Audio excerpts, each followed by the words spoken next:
Yeah, so he bridges in, you go over his head, hold him there, and keep him on that side. And this shouldn't take long, but for teaching purposes, it should just post there for a second. First, that's gonna keep him on the side. Second, it's gonna give me a base so I can spin around. Then I put my knee in his stomach here, okay?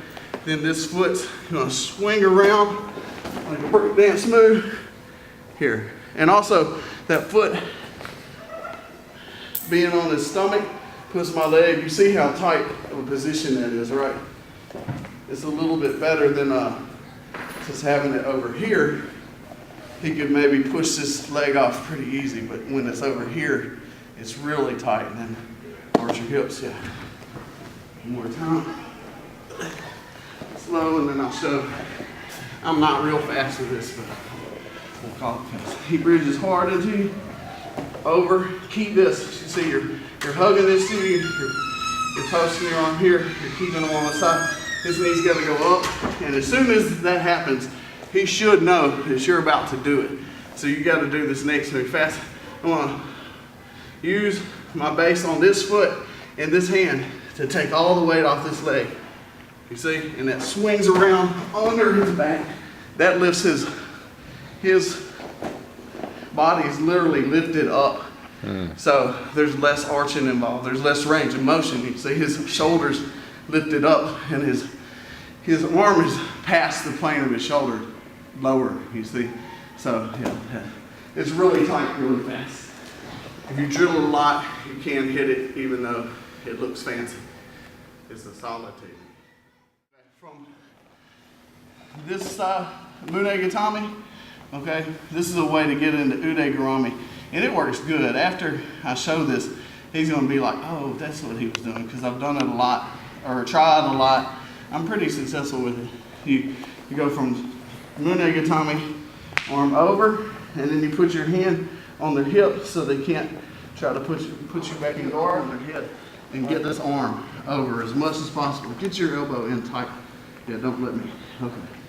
And get this arm. I want to sense this arm separated from this body. Okay. Now, and I'm going to inch my way into more like a Kami Shiogatami. Kami Shiogatami pin, north-south, and inch myself that way. And I'm getting my arm tighter as I go. And once I get where I'm in a good position, I'm going to step over his head and sprawl on this arm. And that separates. Can you grab anything with this hand? Yeah. And then just from there, lift them up.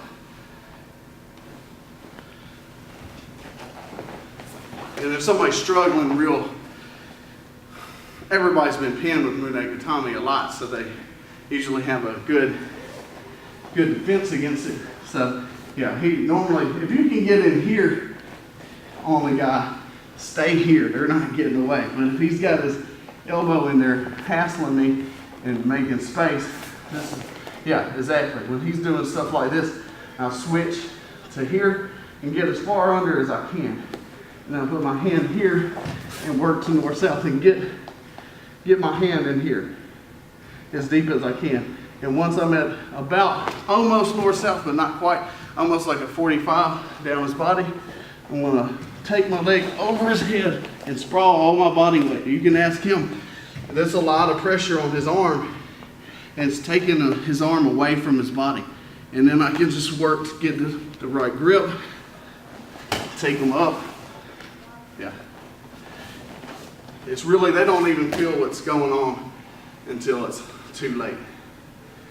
That sprawl across the head, it's just, instead of me fighting his arm, when I'm here, once I get under his arm good, when I take my leg over his head and then use my whole body, that's not arm against arm. Tonio's arm's hard to fight, but if I get my whole body on this arm here, it's relatively easy to get the right grip. You don't have to take them like this, I like to. But it just isolates that whenever your arm's far from your body, it's weak. So you don't want to work. Sideways tomonage is a contest style. The normal tomonage, you've seen it in cowboy movies and judo tournaments. But put your foot here, you sit down right under them, and you throw them directly backwards. This one, that's a good throw.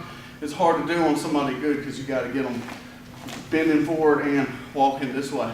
So the sideways one's a little more applicable against real good judoka. So what you're going to do, you're going to ball up. Before you even start to drop, you're going to ball up and put your foot right in his hip. And I'm going to turn just like a side fall and land in line with his feet. But I'm going to lay him like this. And as he's supporting me and as I'm pulling him, he's going to go up on my foot and be really easy to throw. So, and normally Tomoe is best against somebody who's bent forward because their weight's already going this direction. So, that's it. You rush into them, you literally want to bump them because you want to get as deep as you can and push his weight back. Because him running from you do Sugiyashi, slide your other foot. Now I'm right under his center of mass. Now hug them to me, arch and lift with my leg. They're not going to be in the air very long, especially if they're heavy as Tony. So you got to turn them, and you're probably going to fall down as you finish the throw. It should look something like this.